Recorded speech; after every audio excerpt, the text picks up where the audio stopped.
No primeiro dia da semana, Maria Madalena foi ao túmulo de Jesus bem de madrugada, quando ainda estava escuro, e viu que a pedra tinha sido retirada do túmulo.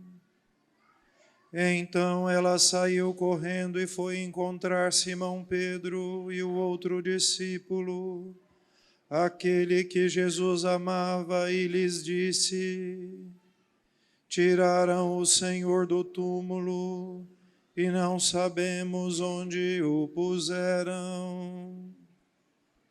Saíram então Pedro e o outro discípulo e foram ao túmulo. Os dois corriam juntos, mas o outro discípulo correu mais depressa que Pedro e chegou primeiro ao túmulo. Olhando para dentro, viu as faixas de linho no chão, mas não entrou. Chegou também Simão Pedro, que vinha correndo atrás, e entrou no túmulo. Viu as faixas de linho deitadas no chão e o pano que tinha estado sobre a cabeça de Jesus, não posto com as faixas, mas enrolado num lugar à parte. Então entrou também o outro discípulo que tinha chegado primeiro ao túmulo. Ele viu e acreditou. De fato, eles ainda não tinham compreendido a Escritura, segundo a qual ele devia ressuscitar dos mortos. Palavra da salvação. Glória a vós, Senhor.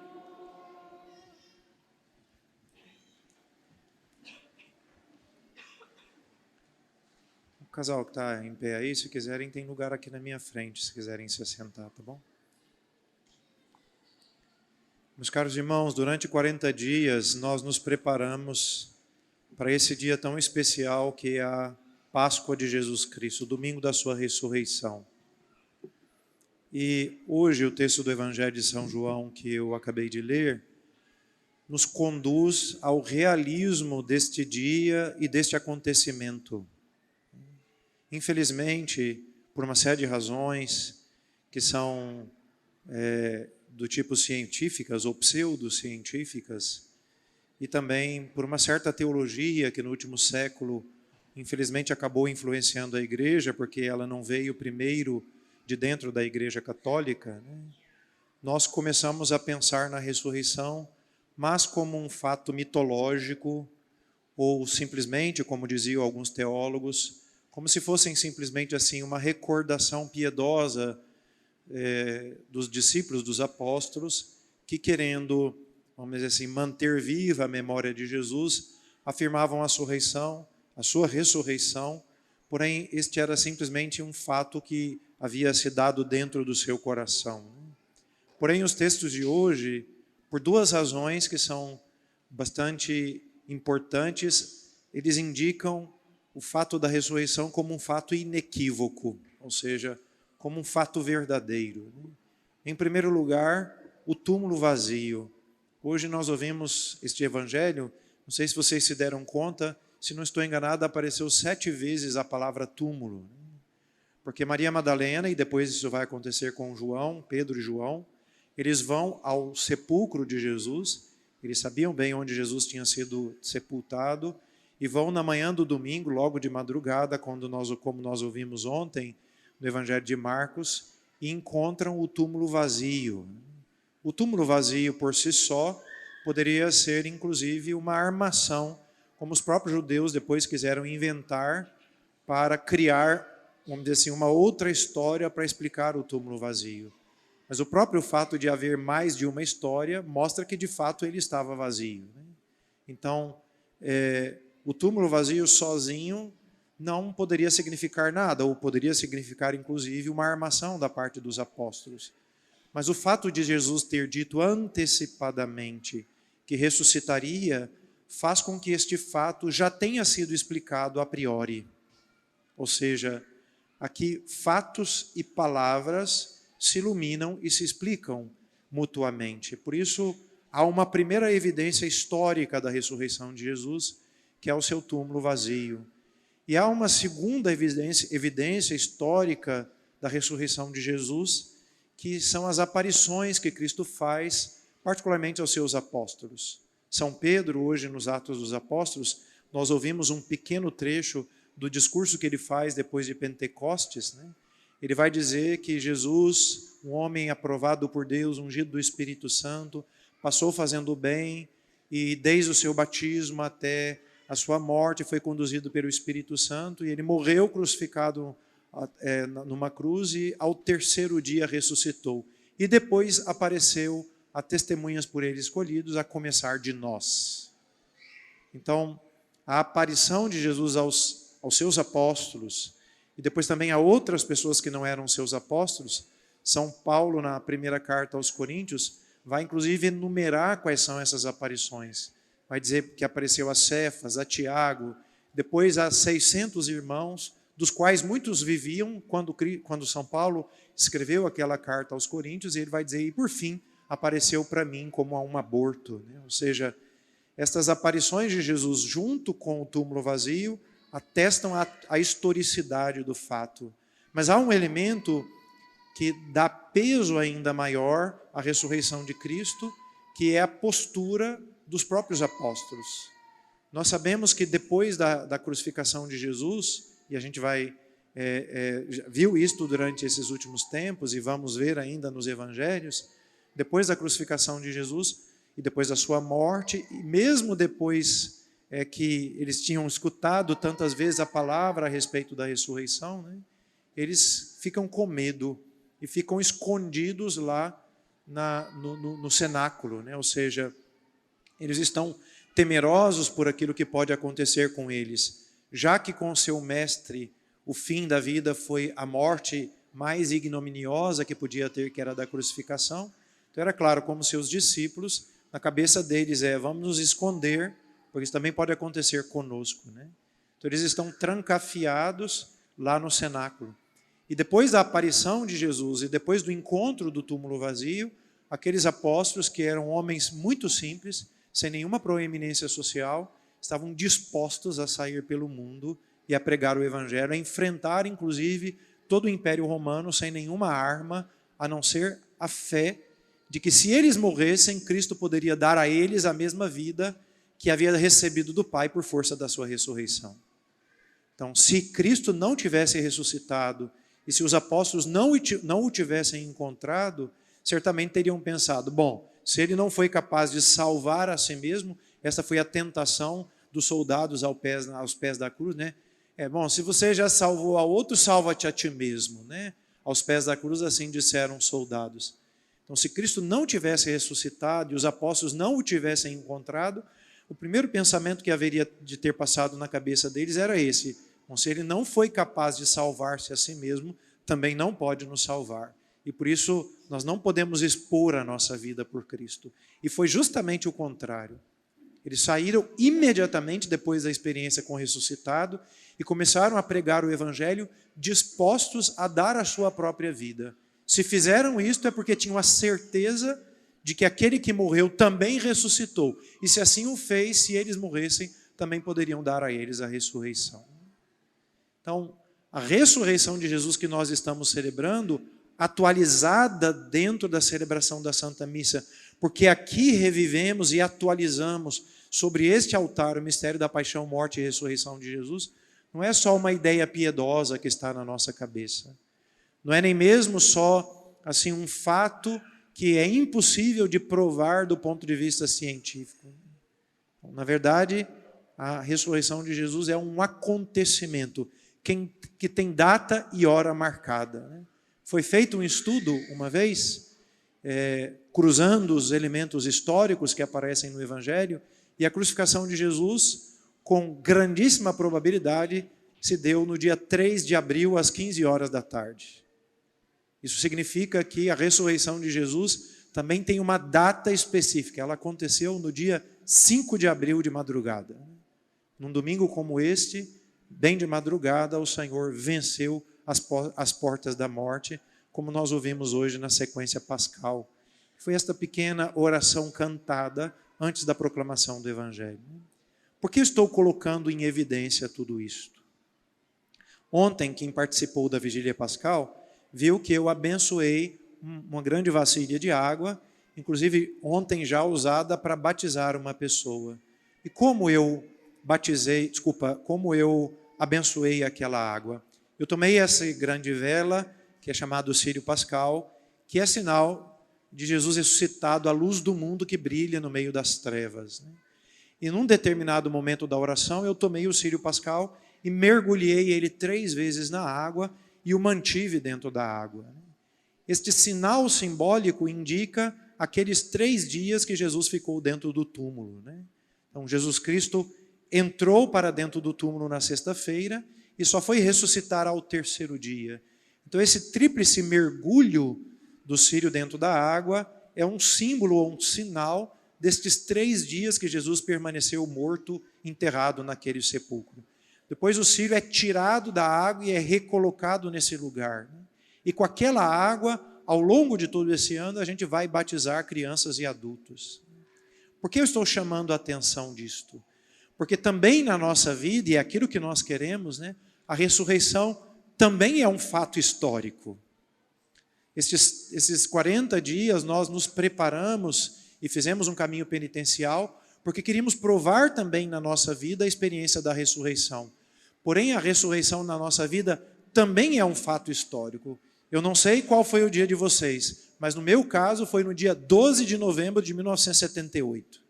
Assim como Jesus ressuscitou no dia 5 de abril do ano 33, digamos assim, eu ressuscitei no dia 12 de novembro de 1978, que foi o dia do meu batismo. Naquele dia, assim como com Cristo, eu entrei naquelas águas, morto por causa do pecado, herdado dos nossos primeiros pais. E eu saí daquelas águas ressuscitado com Cristo. Por isso São Paulo podia dizer, quando escreveu aos Colossenses, se ressuscitastes com Cristo. São Paulo não está falando de uma ideia piedosa, ou de um simples sentimento que poderia surgir no coração daqueles cristãos que pela fé haviam aderido a Jesus Cristo, haviam dado o seu sim a Jesus. Paulo podia dizer aquilo porque aqueles cristãos também foram batizados e sepultados no Cristo pelo batismo, também ressuscitaram com Cristo, mergulhados nesta água que Cristo santificou ao entrar naquelas águas no dia do seu batismo, Então, santificados naquelas águas, mergulhados naquelas águas, nós saímos também ressuscitados. Infelizmente, apesar de ressuscitados com Cristo por força do nosso batismo, nós pecamos. E o pecado nos recolocou naquela condição de morte. E por isso, todos os anos, a igreja nos lembra dessa necessidade de um caminho de conversão contínua, para nos recolocar de novo, naquela condição de ressuscitados. Por isso, nesse tempo, foi tão importante fazermos uma bela confissão, porque essas são as experiências que atualizam na nossa vida a ressurreição experimentada no batismo. Por isso, São Paulo, ele nos convida, se ressuscitastes com Cristo, então vivei como quem já encontrou a ressurreição. E este é o grande apelo que Cristo nos faz. Nós passamos 40 dias nos preparando para a Páscoa. Hoje nós fazemos memória, e fazemos memória como os judeus faziam. Memória em hebraico é zikaron, que não é simplesmente recordar uma coisa, mas é atualizar. Hoje estamos atualizando a ressurreição da nossa vida, que foi no dia do nosso batismo. Por isso que no ato penitencial eu aspergi vocês com a água abençoada ontem, para que a gente se recorde que nós já ressuscitamos com Cristo. E que a partir de hoje, mesmo terminado a Páscoa, o nosso empenho é de vivermos como quem já experimentou a ressurreição. E aqui eu queria de novo chamar a atenção para a sequência pascal, que, como eu disse, é esta oração cantada antes da proclamação do Evangelho. Nesta oração se faz uma pergunta a Maria: dize-nos, Maria, o que tu encontrastes. E a resposta de Maria Madalena é: vi Cristo ressuscitado e o túmulo abandonado. Nós que participamos desta Eucaristia também podemos dizer isto, porque hoje nós vamos ver Cristo ressuscitado sobre esse altar. Saindo daqui, se alguém nos perguntasse, deveríamos dizer a mesma coisa: eu vi Cristo ressuscitado na Santíssima Eucaristia. Nós que comungamos a Cristo nesse sacramento, né, deveríamos poder dizer com a nossa palavra, mas sobretudo com a nossa vida, que Cristo está vivo. Cristo não está vivo só porque está na nossa ideia, está vivo porque está sobre este altar. E mesmo que eu, por causa do meu pecado, ainda estivesse na morte, Cristo estaria vivo e me convidando a uma experiência de ressurreição com Ele e diante dEle. Por isso que esta possibilidade de viver como ressuscitados e de testemunhar o ressuscitado depende da nossa proximidade com Jesus na Eucaristia. Por isso eu queria lembrar e, sobretudo, pedir a vocês que pensem bem, porque proximamente eu vou fazer aquela proposta, né? Como na nossa comunidade poderíamos encontrar um modo de dedicar ao menos um dia para estarmos na presença de Jesus na Eucaristia, para renovarmos na nossa vida individualmente e na nossa experiência de comunidade, a experiência com o ressuscitado. E há um outro elemento muito importante: nós somos a prova de que Cristo está vivo.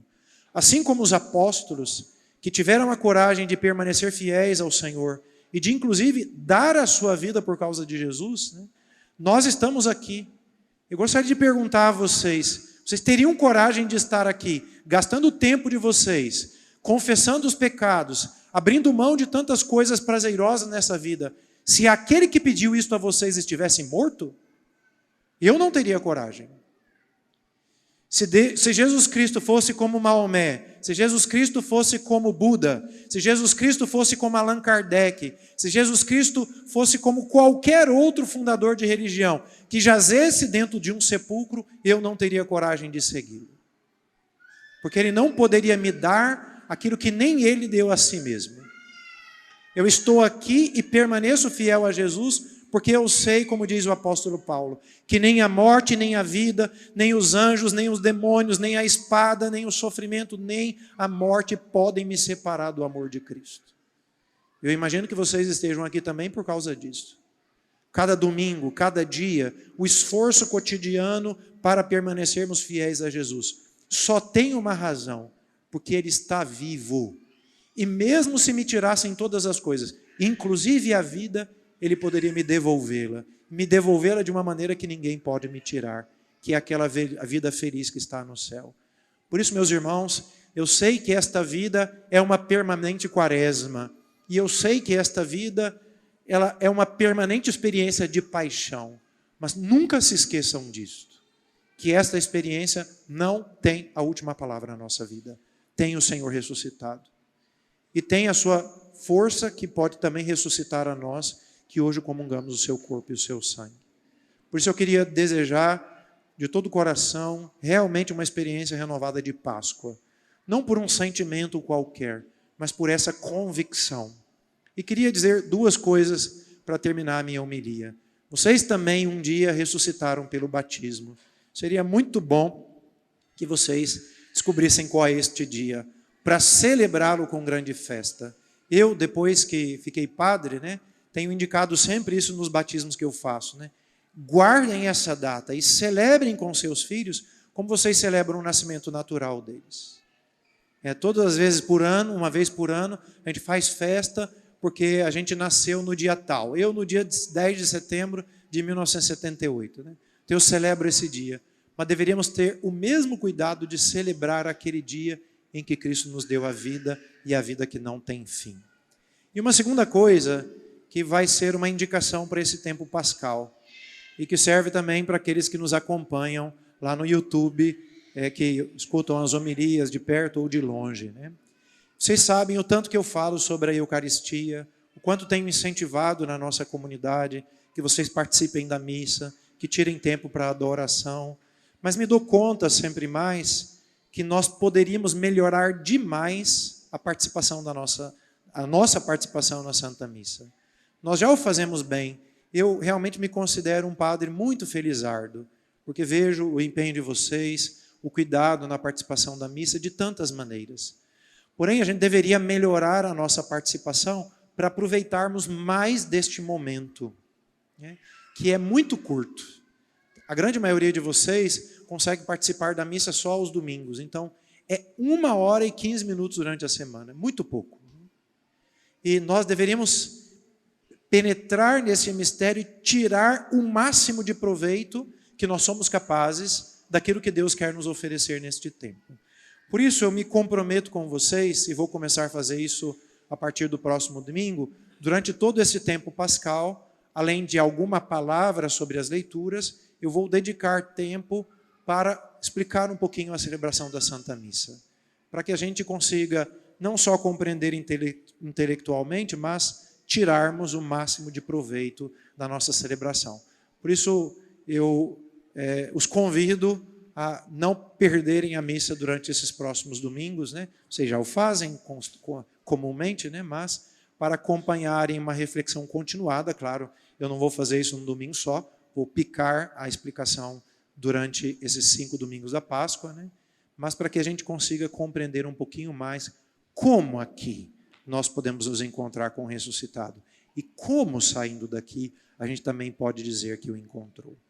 Louvado seja o nosso Senhor Jesus Cristo.